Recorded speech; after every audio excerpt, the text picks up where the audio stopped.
Hey, welcome to my channel. My name is Chantel. I had this great opportunity to meet a gentleman named Kelly the other day who shared with me his experience with cochlear implants and how it's been transformational. There's quite a few tidbits he offers up in this video, and I hope you enjoy it. So Kelly, tell me a little bit about yourself. I come from a family that had lots of hearing loss. My grandparents and my parents and aunts and uncles. There's 7 kids in my family, and 5 of us have significant hearing loss. And when I was in my 20s, I started noticing it was getting tougher to hear. I got in about 30 or so, and it was getting hard. It mainly comes from my mama's side. Everybody on my mom's side had hearing problems. I had brothers and sisters, and they already had hearing aids, and they were griping about them. I put off getting my hearing aids probably way too long. I was pretty deaf by the time I got my first hearing aids. And so I got them when I was probably in my 40s. You know, they made stuff loud, but I just couldn't understand speech very well with them at all. And I never got them to fit good. They were uncomfortable. So I would just leave them in the toolbox. And if somebody came over, I would stick them in and talk to them, and they would leave, and I would throw them out back in the toolbox. I had an audiologist here in town, and I would buy new hearing aids every couple of years, you know, thinking they were going to be the next best thing, but they all ended up being the same. So I asked that audiologist at that first place that I got my hearing aids at about cochlear implants one, and she told me, "No, you don't want to do that. You know, them things sound terrible." And so I stopped even thinking about it. You know, popped over to another little hearing aid place right down here. There was one of the audiologists opened up her own place, and I liked her. I bought some new phonetics off of her. But man, you know, $6 or $7 grand every time you bought a new set of hearing aids, and I couldn't understand anything. Implants ain't no good, and the hearing aids don't work. I'm just going to learn how to live deaf. And I started studying sign language, and till I realized that there was nobody I knew that spoke sign language, so it wasn't going to do me no good. I went to get my hearing aids tuned up, and there was a younger audiologist in there. She was filling in. I told her what was going on. She looked at my audiograms and said, "Man, your ears are shot. You need to go get a cochlear implant. Hearing aids ain't ever going to do you any good no more. You need to go get a cochlear implant." Wow. What have I got to do? So she referred me to MUSC right here in Charleston. And I went and got evaluated. I failed the test miserably. They said I was a good candidate. So I said, "Man, let's do it. I'm sick of these things. I want to do it." So it was only 4 weeks later I got my left ear done. On the one side? Yeah, this was just on the left side. Okay. And everybody sounded really high pitched, you know, like octaves high. About 2 months after I got activated on the left side, I was working in my shop and listening to some music, which was terrible.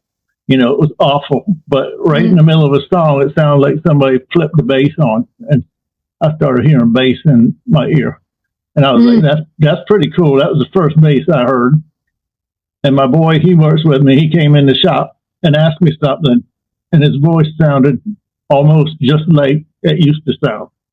It was just like this ear just flipped all at one time. And it was like, man, this might actually be pretty cool. I really got encouraged then.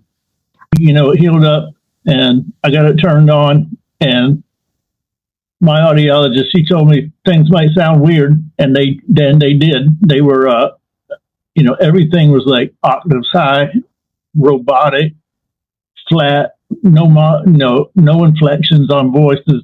Everybody sounded like the same little alien robot, you know, talking from way up in the sky. But this was in 2020 when COVID was going on. Audiologist had her mask on right there at activation, and I could see she was talking to me, but I couldn't latch on to what she was saying or hear what, you know, it was so overwhelming. But then out of the sky up there, I heard, "Can you hear me? Can you hear me?" And it was, I busted out laughing. It was just like, it was so weird, but at the same time, I could understand what she was saying behind her mask. Oh, even with her mouth covered. Exactly. Yeah. So, I couldn't have done that with my hearing aids 4 weeks before. So I was like, this really sounds terrible, but at least I can understand. I wasn't discouraged about it. And she said, man, I know it sounds weird, but just go listen as much as you can. So I went home and, I talked to everybody that I could talk to. And all day long, I would stream podcasts. And, I couldn't follow them along for a while. But then as the days and the weeks went by, it got better. You were playing music up until this point. Yep. But not fully hearing sound at that level, No. or knowing if certain instruments were even being played, like you were just describing, which is just mind blowing that you had this. Is it a hobby? Is this your full time job? Or No, it's a hobby. It's a hobby, fun. and I want to do the other ear. So I got my second ear 4 months after my first one. 4 months between I got my second ear done. The surgery, activation, all went almost exactly the same. So it was really strange sounding too. And I could hear better immediately once I got the second one. Even though it was really weird sounding, I could understand speech better with both ears working. Started playing with music, trying to get my pitch perception back. That's the hard part with cochlear implants.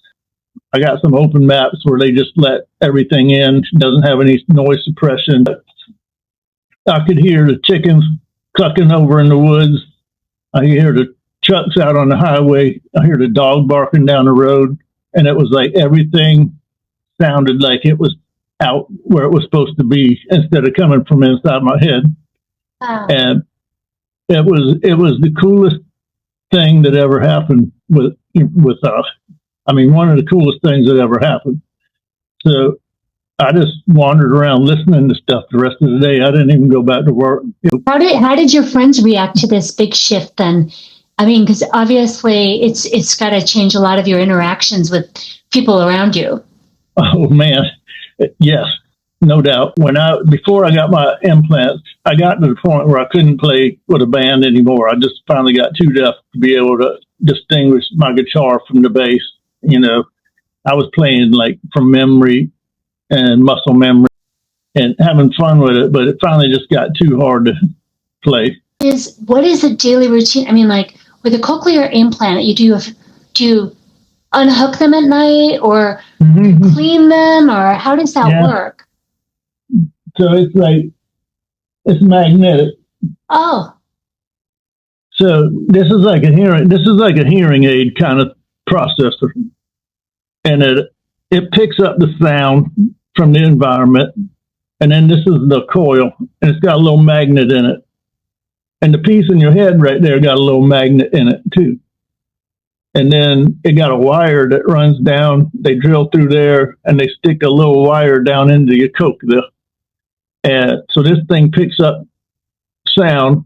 It converts it to an electrical signal and it transfers it through there. And it runs down to that little wire in there and shorts out against the electric nerve, and that's what stimulates the electric nerve. The neurons fire, it shoots it up to your brain, and your brain interprets that as sound. So it takes the place of your inner ear. Your inner ear, it used to be sound waves would come in, they would wash through, the little bones in your middle ear would tap on the cochlea, it would send a wave down through the cochlea, and the nerve cells would do the same thing. They would set up a little electrical charge and it would fire the neurons on and that's what goes up to your brain. So them little hair cells get so damaged that they can't deliver that sound to your nerve anymore. So they put this wire in there, got 22 electrodes on mine, and it shorts out against that nerve, and that's what stimulates it, and that's what we hear as sound. So it's a completely different input than what acoustic hearing is. But wow, just your level of explanation on this, you have learned so much. about the ear and how the ear works and the brain works, and let alone the cochlear part of it. But it's just amazing. Like when you were talking, I'm like, you could go become a doctor.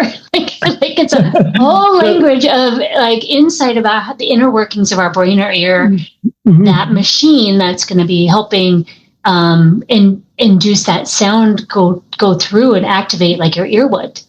Fascinating. It is fascinating. So I'm a mechanic, and when I get something new in here and I need to fix it, then I just go study it inside out, everything I can find out about it, and see how the thing works, and then I tear it apart and figure it out and fix it. So when I got these things, it was just, I wonder how them things actually do work. And so I just went into it. I studied it inside and out. I got a super cool audiologist. She's into the research, into things. I guinea pig for research projects and stuff. And I talk to her all the time. And she said, you want to learn what it is? She brought me her textbooks from when she went to college. Oh, and I read through all these big textbooks on how the brain works and how your acoustic hearing works and how CI works. And it's just fascinating that it works as well as it does. The technology seems so high tech, but then when you study real acoustic hearing, it's really a really crude representation of sound, but compared to good acoustic hearing. But your brain is the most important thing. That's the biggest thing. Is it don't matter what brand you buy, it doesn't matter what, all this stuff that they have, that they try to sell stuff and all this, and this is better and that's better. It's mostly just your brain. If you got a good brain and you listen to stuff constantly, your brain figures it out. So you get your maps adjusted pretty well, and then you just listen, work on it. You can shift your perception of sound without doing anything to your hardware, just by listening to stuff intentionally.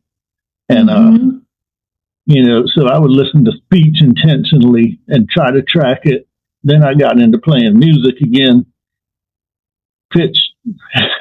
Well, that's what I was saying, is it's such a crude representation of sound.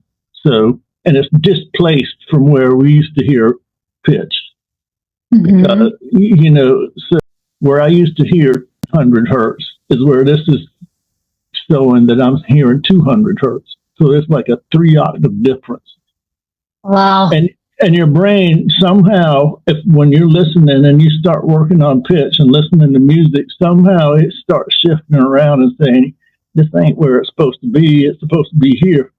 And you can train your brain to hear things more accurately. So that's what I did with music. Playing guitar has been the best rehab that I've found. It's I would just come up here and play scales that I knew how they were supposed to sound. They didn't sound anything like that. They sounded terrible. No intervals, I would play an ascending scale. It would sound like it was descending. It was just terrible. But I played every night. I would come up here, play a little bit. I would tweak things.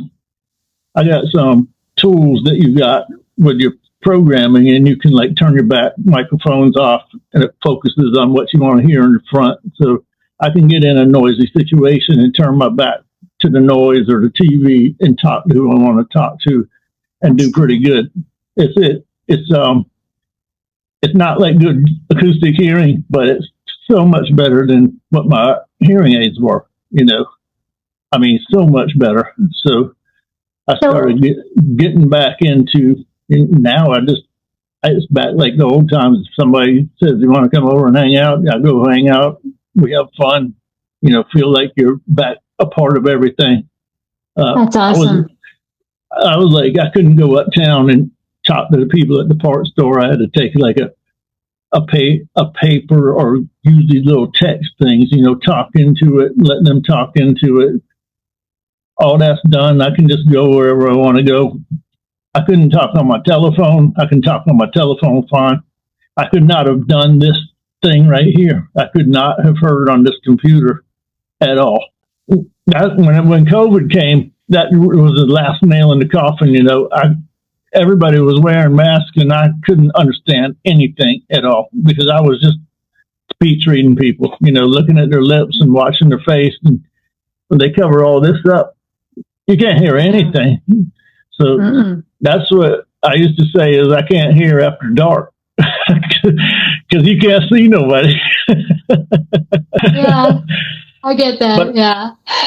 Oh, so what do you like when you were saying you went to this research place? What are you learning that's coming out? There's ongoing research trying to, fine tune the hardware and the software. And so there's most of these big universities have a CI or a hearing section that they study hearing loss, and they usually have like a cochlear implant team on the big colleges.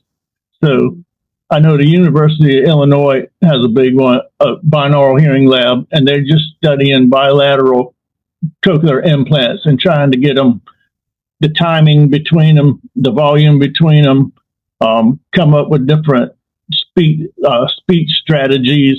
So they run batteries of tests on bilateral people and gather all the information up. And they need guinea pigs for that type stuff.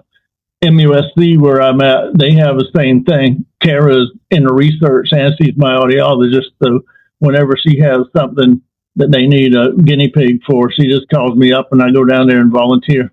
Somebody's watching this and they're interested in being a guinea pig. What would you suggest?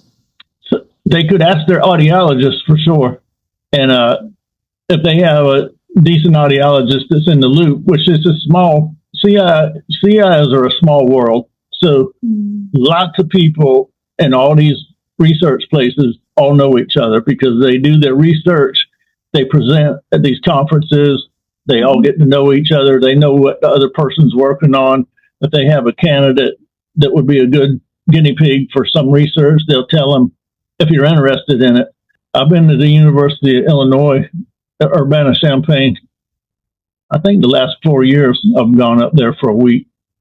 And they fly you up and put you up in a hotel, and you do 6 hours of research stuff, and then you can go check out whatever. And now I'm doing some online stuff with University of San Francisco, and they got a bionic hearing lab out there that studies cochlear implant technology, and they also are into music a lot. So they got this little music hour thing that I just started attending. They got a bunch of CI people that are interested in getting music back. So they have like a musician come in and explain something about an instrument and play some stuff, or they might have a researcher come in and talk about music and cochlear implants, but it's a weekly thing. It's pretty cool. That's cool. If I could go back in time, I would want good acoustic hearing. But since that don't happen, and I got cochlear implants and they weren't good, then I think it's my new thing, and it's opened up like a world of stuff that I would have never ever got into if I hadn't have got them. So you can make the best of any situation, and that's I talk to lots of people and they get frustrated with them because it's not exactly like what they used to hear. And I was like, man, but it's not going to be exactly what you used to hear, but it's so much better than what I had with my hearing aids that, I don't compare it to what I heard when I was 20 years old. If I compare it to what I heard when I was 50 years old, then I'm way ahead of where I was at that point. So, well, I love that you're talking about the technology advances, because I actually was speaking with a friend the other day who was saying that he's had his hearing aids for 10 years and he was kind of like excited about the fact he's had them for so long and they've lasted so long, and that, keeps them clean and everything. And I pointed out, like, yeah, but the technology that has changed in 10 years, you could be hearing so much better. Like, well, if you bought a new car, when you get a new car, you're going to have an adjustment because there's new technologies. They might move where, how the radio works or all this and that. And that's kind of how it is with hearing aids. Things change. You have to readapt, but it's so exciting because there's getting better and better each time. Exactly. So they're doing the same thing with the processor. So once you get the implant, the internal part, that should be good for you for the rest of your life.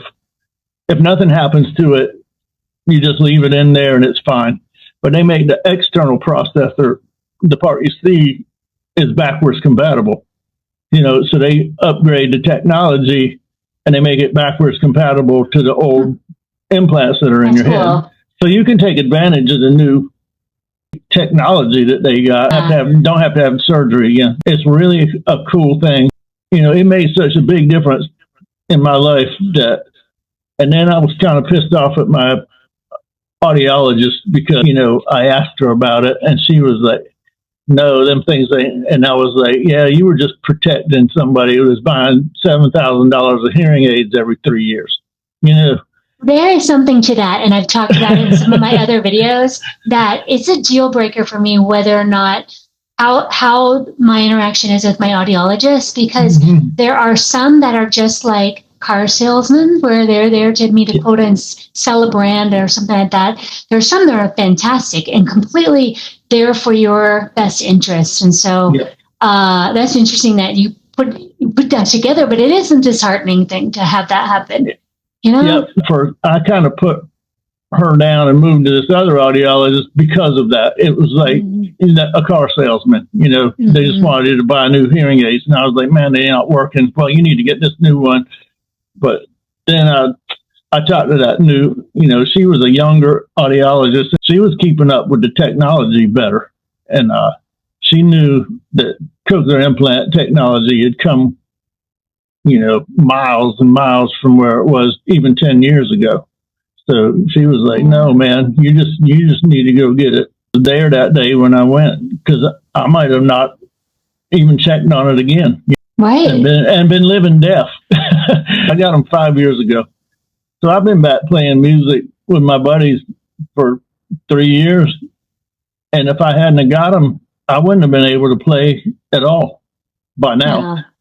My hearing was sure that by now, 5 years later, I wouldn't have been able to hear music or play music.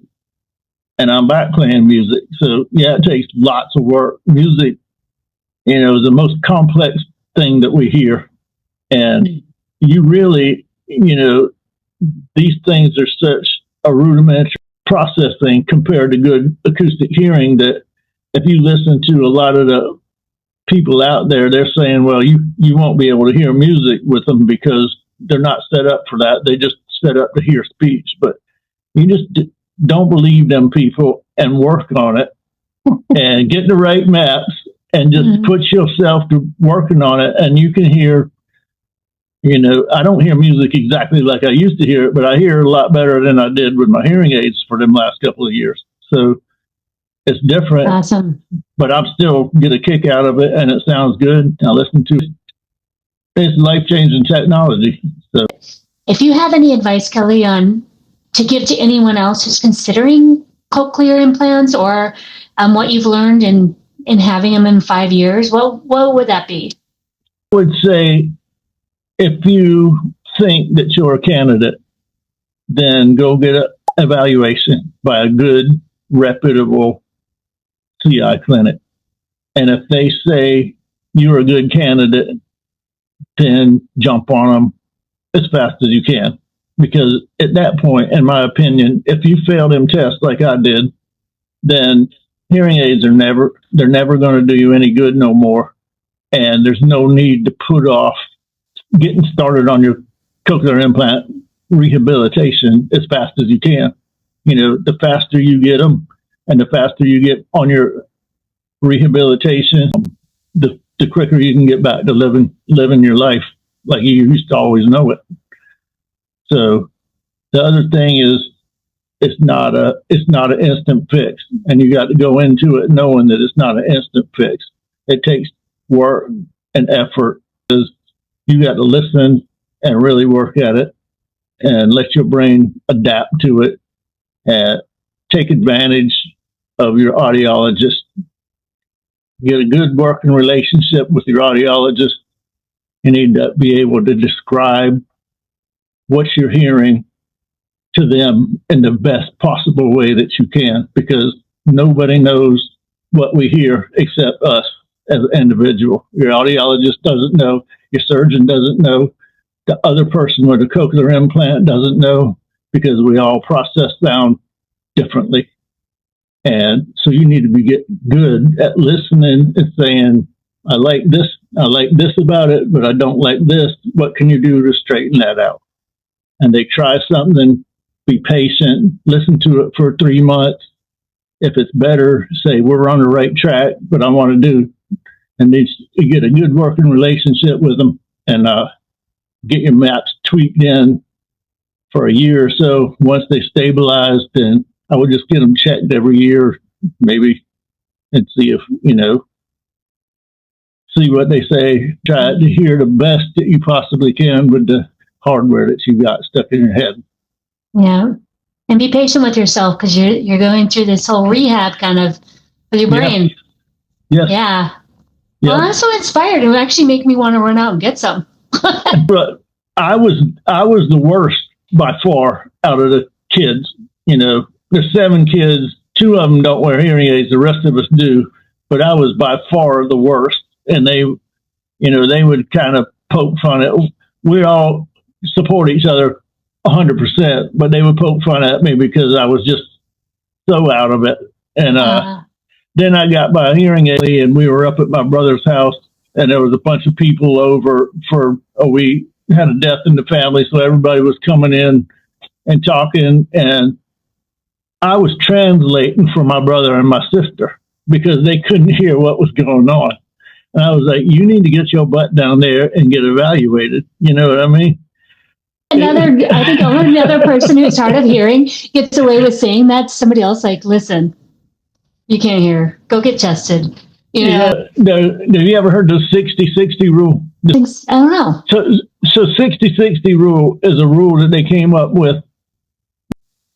Let audiologists know when they have somebody that they're seeing and their hearing gets to 60 decibels or worse, if you can hear at 60 decibels or lower than 60 decibels, or your speech recognition is 60% or less, then you need to have them evaluated for a cochlear implant. If your audiogram PTA, the pure tone average is 60 decibels or more, and your speech recognition is 60% or less on the word scores, then you need to get evaluated. That anybody that hits them markers, 95% of them are probably going to do better with a cochlear implant. So wow. my audiologist, she graduated from the University of Maryland, and she was on the team that did all that research. So, wow, you're lucky. So I just lucked out. I got a super audiologist. I love her. She's awesome. She is so cool. That's awesome. Yes. So if you're listening or you're watching and you're in that bubble, you better go get checked. Yes. Yep. Do yourself a favor. Yeah. If you hit that 60-60 marker, then go get evaluated and see what they say. Yeah. And they might tell you you're not a candidate, but they'll tell you, in 2 or 3 years, if anything changes, you're going to be a candidate. Well, so yeah, I noticed my brain tries to stopgap whatever I'm hearing, like fills in the word, but it could be completely wrong, but my brain is functioning. Yeah, so if you got sentences, then you got some context, and you can say, if I'm going to go out on the boat next week, so if you didn't hear boat, you wouldn't think it was goat because it doesn't fit in, Right. So your brain just says, yeah, he was talking about the boat, even though you didn't hear it. You got the context, and so you say, yeah. But then, sometimes you just mishear it and you say it and everybody laughs at you, and it's just like, well, I didn't hear you. Yeah. I know. Well, thank you so much for your time and sharing what you learned, your background, your experience, especially with music. That's fascinating. And, and hopefully we'll be in touch. Again, my name is Chantel, and I want to thank Kelly for joining me today. If you like this video, please don't forget to give it a thumbs up. And please subscribe to the channel or share it with somebody who might enjoy this topic or learn from it as well.